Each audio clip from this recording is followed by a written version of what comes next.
So welcome to the Roost News podcast, all things volunteer. I'm Kurt Springstead, and I'll be your host for this episode. Now, in this episode, we're going to talking with representatives of AARP Wisconsin about their weekly social walks program called Walk with an Eagle, a program that helps seniors get regular, gentle exercise while growing community connections. To help us understand what this is all about, I'm joined today by Darrin Wasniewski, of the Senior Associate State Director for AARP Wisconsin, and then Dr. Jenn Taylor, Assistant Professor for Recreational Management and Recreational Therapy at the University of Wisconsin-La Crosse, and Susan Murray, who is a participant in the program, but we're going to honor her desire to call her Boon, which is her preferred nickname. So I guess to get started, let's ask each of you to just kind of give a little bit of background of your connection to the program and perhaps the AARP, if that's appropriate. So Darrin, why don't we start with you?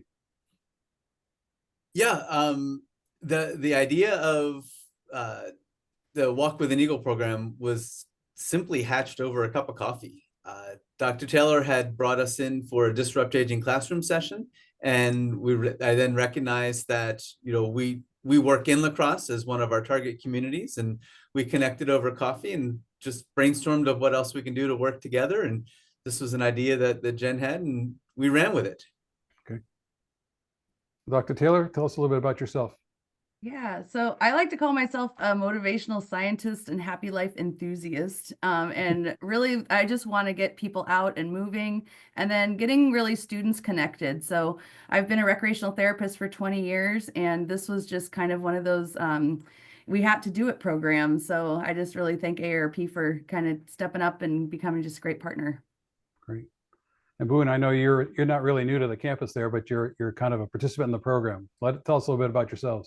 Well, I was a professor here for 16 years, so it was very thrilling to be in Jenn's class because both of us endorse positive psychology, so values like social connection are premier, and I think both of us are very student-centered.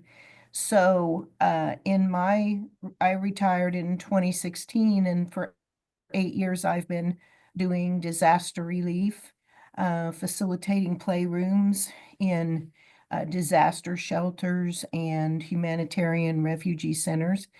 And so this was it was so thrilling to be back in the classroom and hear and see the students' aspirations and what goes on. The connections that you make with students are very, they're uplifting for your life, especially right after COVID when you're so isolated. Excellent. Well, thank you very much for that. So let's just start off with the background a little bit, obviously. So tell us what this Walk with an Eagle program is and what it aims to achieve. Maybe give us a little bit of the backstory. And I'm sure everyone wants to know is what's up with the Eagle? Oh, the eagle. So the Eagles are mascot here at the University of Wisconsin-La Crosse, and Stryker is very big on campus. And so when Darrin and I met over that infamous coffee, serendipitous really, right? A happy accident. We were just like, okay, what are we going to call this program, right? Like the bane of every program developer, right? Like, what are we going to call this thing? And I'd worked in the Park District for years and was involved with Walk with the Doc, but I'm like, no, we're walking with students. And it was right after COVID. We had a lot of students that were really lacking in skills of just communication skills and building that therapeutic rapport with clients. And then we also had a bunch of just older adults that were just kind of desperate to like come back and have that social connection. So that's when Darrin and I are like, okay, well, let's see. What about like, okay, we're the Eagles. Like, what about like Walk with an Eagle? And it was like, bingo, we did it.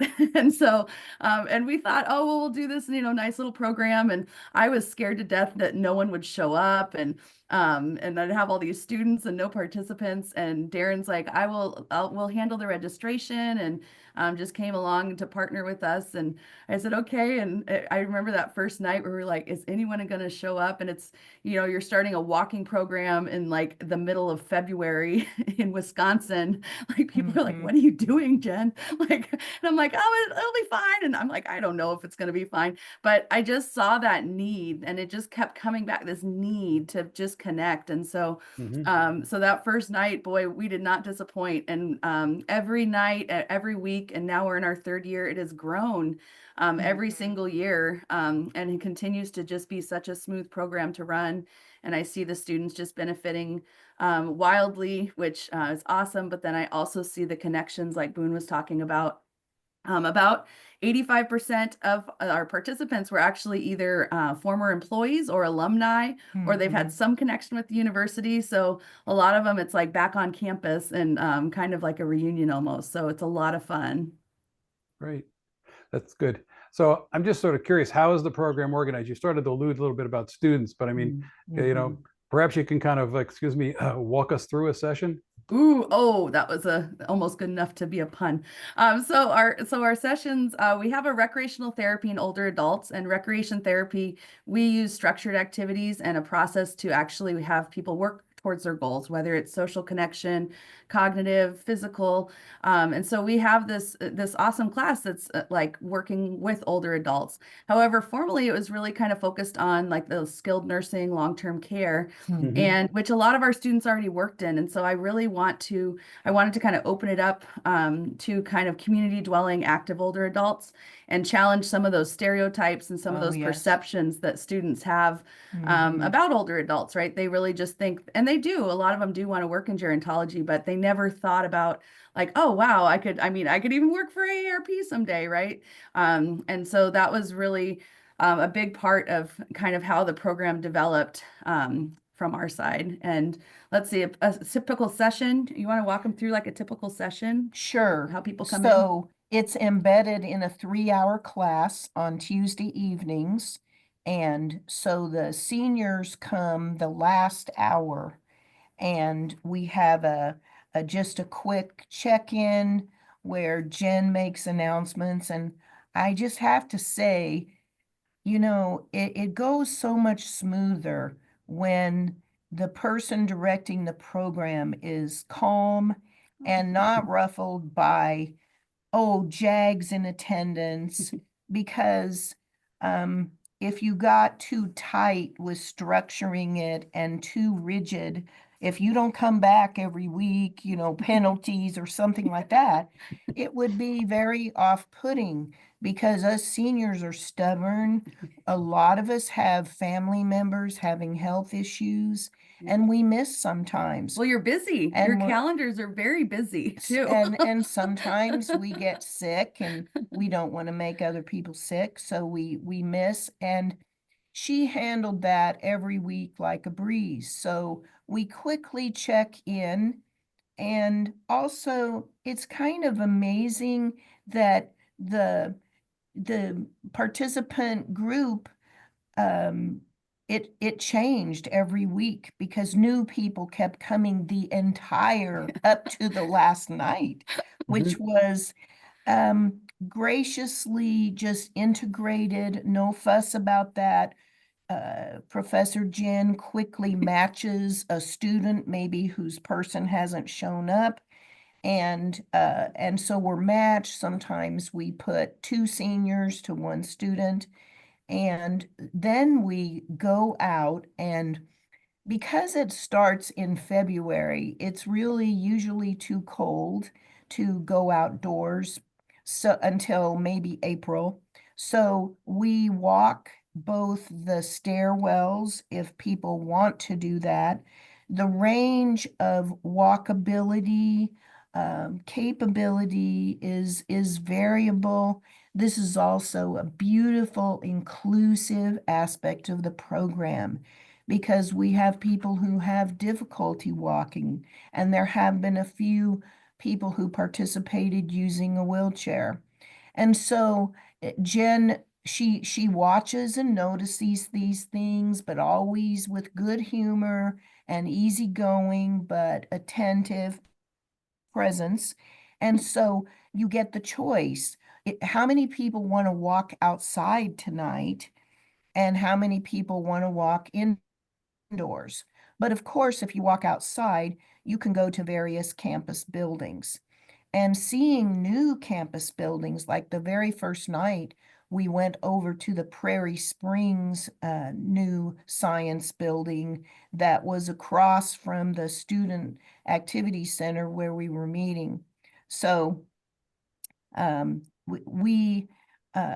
of us who already may be a walker, we gingerly do the stairs and skip the elevator. and then other people, stay on one floor and just keep walking around. It's pretty quiet in the evening, so there aren't many students in the buildings. Walking the hallways were not in their way, so the time selected for it actually works out well. And so that's what we do on most of the nights that we meet. But we also have some dedicated evenings, and we have just gotten some fabulous, surprising, amazing, like having Jonathan, who is a walk artist who authored a book about, it's really more the spirit of walking and the ethic of walking. And Darrin brought him as a speaker. So there was a marvelous walk on campus, outdoors, and discussion about literally plotting a walking path for everyone at UWL. And so as we progress, then we become closer to the student that we're assigned to. In those conversations, walking the halls, we hear about their work life, and I'm sure we'll talk about that a little more later. Okay. But that's basically how we do it. And a couple of nights, we actually have presentations from another professor who teaches a recreational therapy and mental health class. And so we get to know some more students who just very easily join up with us. And then a couple of times we've had like sponsored a buffet dinner, and we've had, besides speakers like the walk artist, we had a talk about livability, so you could get into some local statistics and understand what that really means, which is a big AARP initiative. And we also were given some fabulous gear by Darrin so that we can go out into the community boldly with our sweatshirts, your hoodies, Walk with an matching eagle, matching and everybody walkers. wants to know Oh, yeah. what is that? Who is an eagle? Oh, it's a UWL student. Yeah. So Very good. Anyway, so that's what we do, and we have a couple of kind of deep sessions where students present on topics. Like one time they did a whole session for us on apps for seniors that would be very convenient that maybe we weren't familiar with. And other times they have presented on various activity pursuits that could be therapeutic for us, including things like humor and music and activities besides walking, just for enrichment, but with a positive psychology spin, where they explained what are really the benefits and outcomes when you have a strengths-based perspective, and how you immerse yourself in activities maybe deeper, richer, more inspired, more exciting. That's Very it. good. So, I was intrigued a couple of things. It sounds like there's a very close connection between the students and the walkers. They're assigned, and you talked about the seniors come in the last of the 3 hours. I'm sort of curious, what's the connection, and were all the students as excited as you might have described to be paired up with a senior? And what goes on in that lead time? Is that when we're having these lectures and so on before the actual walk starts? Because I know you try and moderate that a little bit. Maybe you could just give me some details of that, Jenn. Yeah, so they definitely are learning all about working with older adults. So we're going through materials, just even about conditions, aging conditions. We do a lot of kind of fun and interactive. We work on those sessions that Boon was talking about, so that we kind of are helping to develop those workshops, so the students can have a good knowledge of that. They're talking about research, like current research. So we're looking at socially assisted robots and using that to decrease symptoms of depression with older adults. So they're getting ready for careers of working with older adults. So, and then we also have a reflection time that we do kind of the check-in from the week before. The students, they're writing progress notes because they're working on their documentation as well.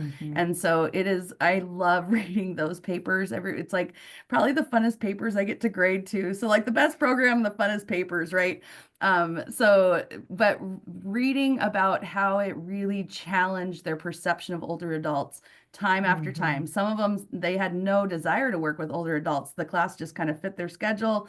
Some of them said, I signed up because I really, people said Walk with an Eagle was a lot of fun. So that's been awesome. We have our biggest class ever this year as far as students. So that was kind of a fun piece.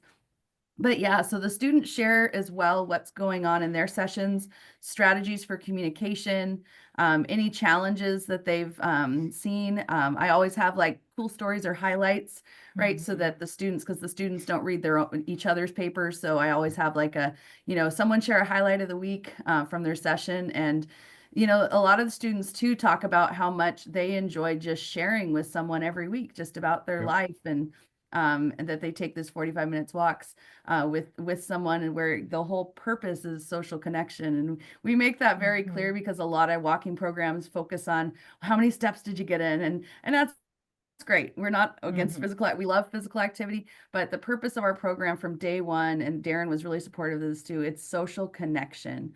And so that with Jonathan Stahl's That Walking Art is Coming, just to be so reinforced of why we're doing this walk. And he was just blown away and just thought it was such a neat program that was really the focus, was the social connection. So, and we see that every week with the students. So, and students, they just said, I'm really going to miss not walking, like not walking at the end of the semester. And it's fun to listen to them too.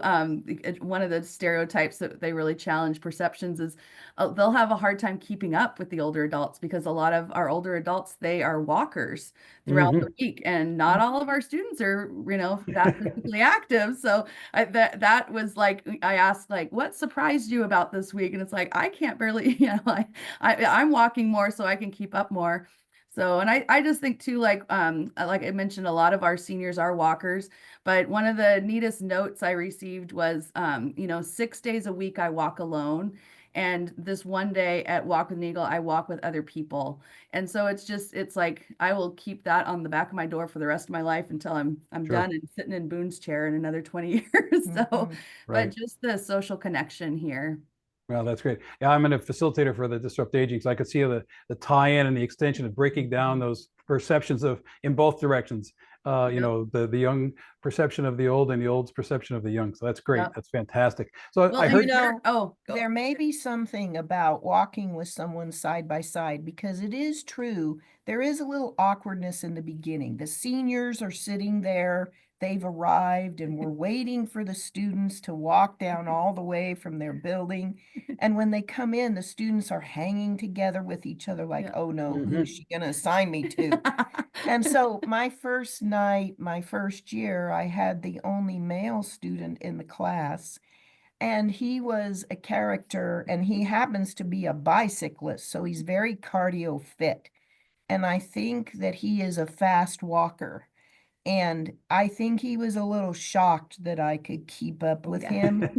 So as we're walking, though, he's telling me about his night job working with older adult men, 50 and older, who live in a group home.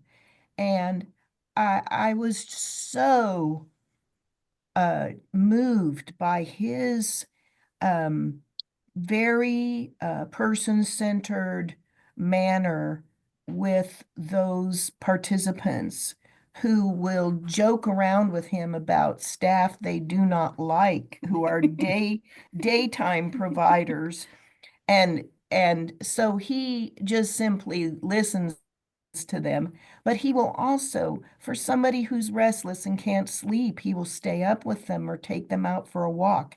And I thought, this guy is the perfect person to be a caregiver because he is, who are you when no one else is watching? Oh, it's so true. He just Absolutely. revealed So true. his whole care ethic in these little incredible stories of how he is at work. And so Okay. you grow very fond of these students and but we have some kind of guardrails about that. We don't exchange phone numbers, for example.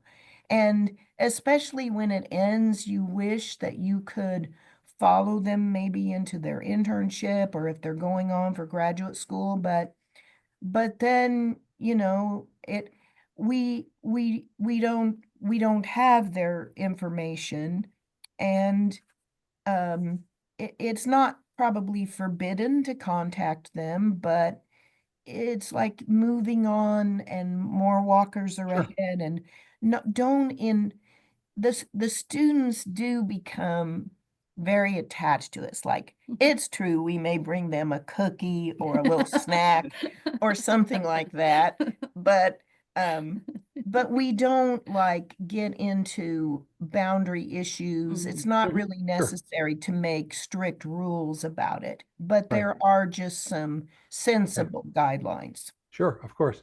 So now I heard the program's been going on for about 3 years or so. Have you had to adapt or adopt to the changes? I mean, maybe Darrin has recruiting become easier or harder, those sorts of things.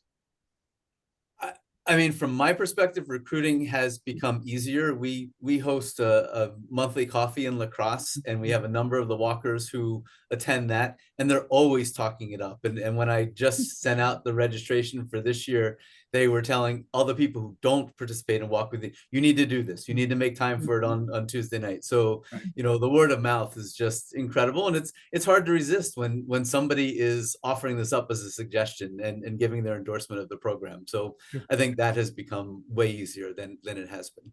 Yeah, so I suspect, Jenn, I've done some teaching. I always have the syllabus, but it's like anything else. The syllabus is fine until it meets the students. And as you keep doing the course, sometimes you have to adapt it. And now you have this other variable. You have the seniors coming in who are not going to be uniform.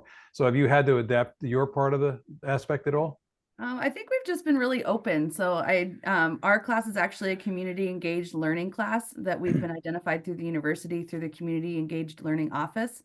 And so part of that is we are required to have 15 hours of contact hours with clients of some kind or community members of some kind, and then have some training. So it's great. It supports, our high impact practices at UWL. They are huge on community engagement here. So I haven't had to change really too much.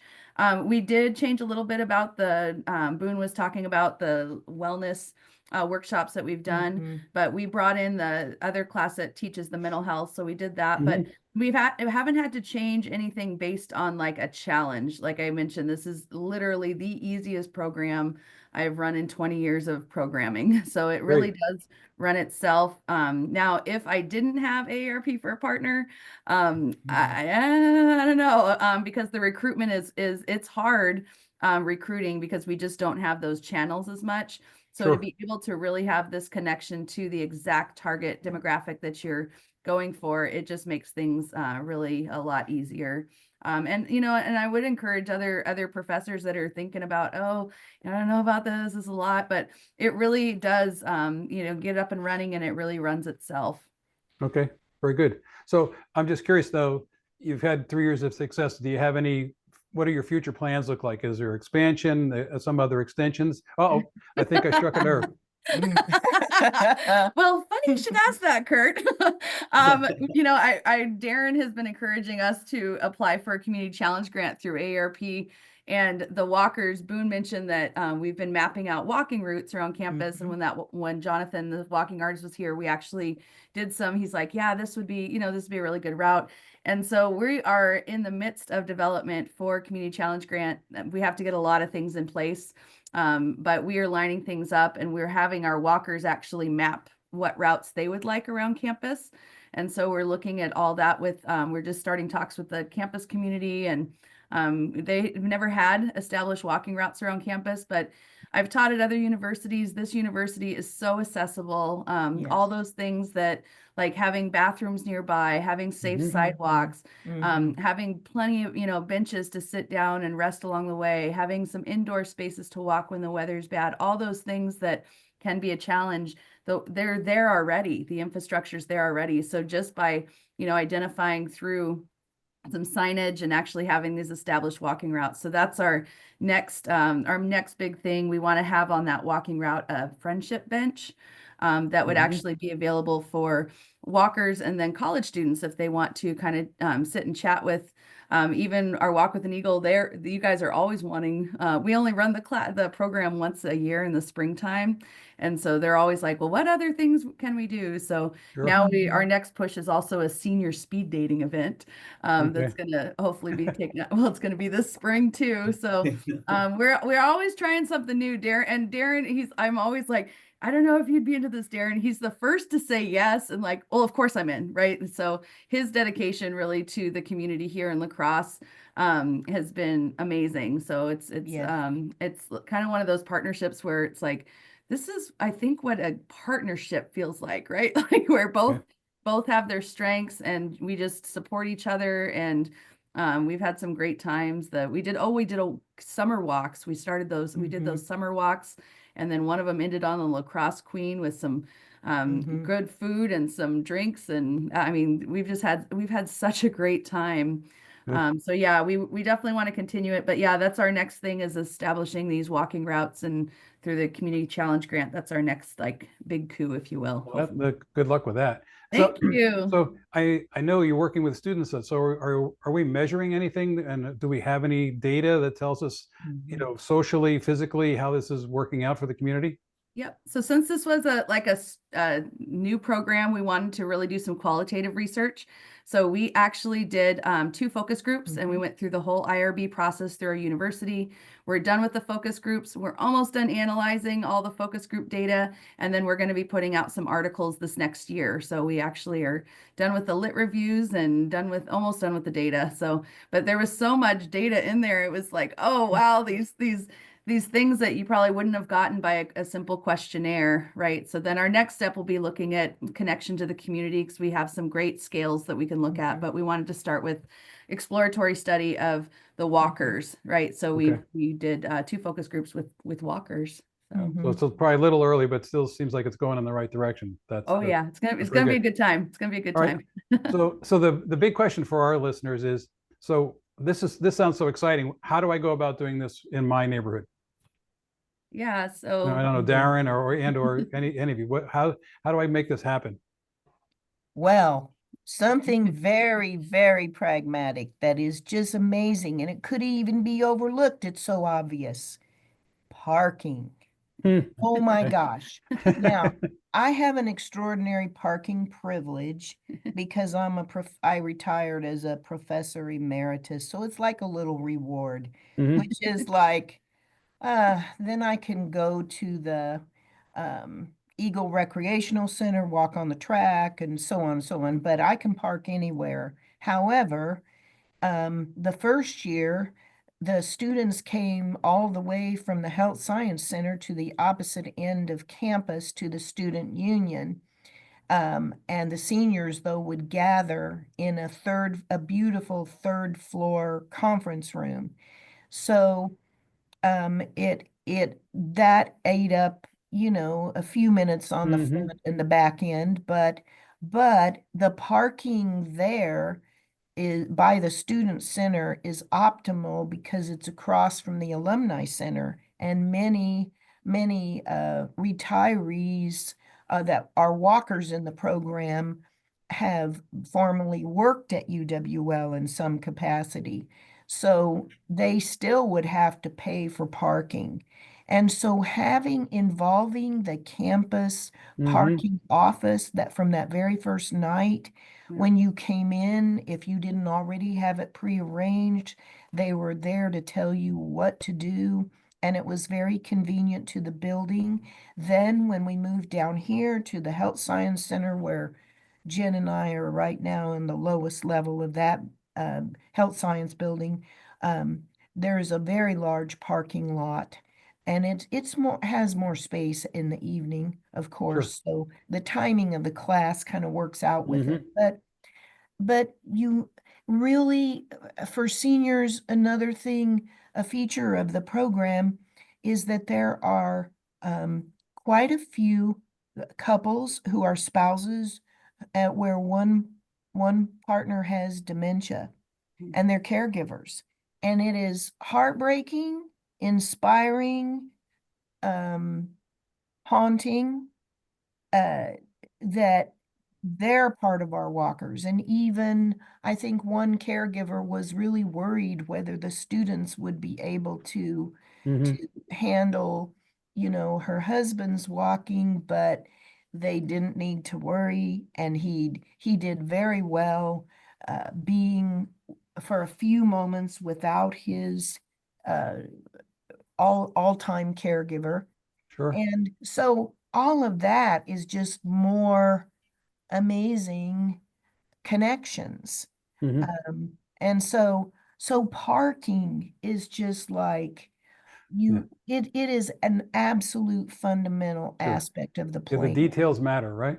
Yeah, that is definitely one, like being organized, but partnering with AARP, like we couldn't do this without them. We really couldn't. It would be so hard to recruit and get everything registered, and we don't have that kind of just support.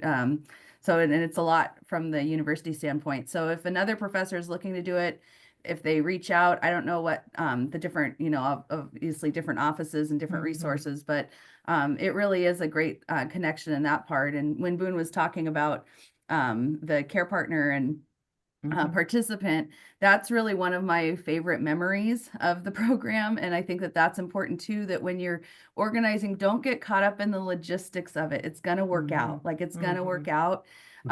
And really, like whenever I do have some kind of a struggle, I really think to this one just amazing student story that the walker that actually he has early onset dementia, and he and his wife met here on campus at a bar. It was awesome, great story.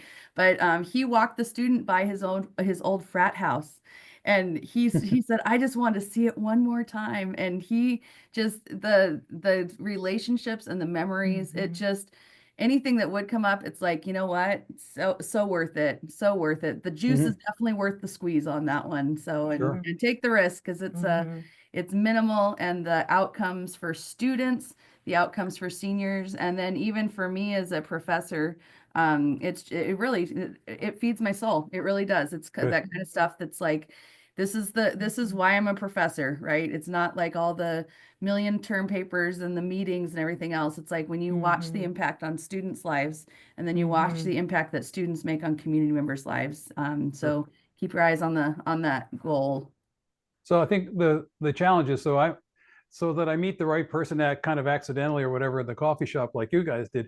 What kind of a resource am I looking for? Some of us are going to be near a university where there may be, a recreational therapy program or something related. Some of us just live near a lot of big open shopping malls.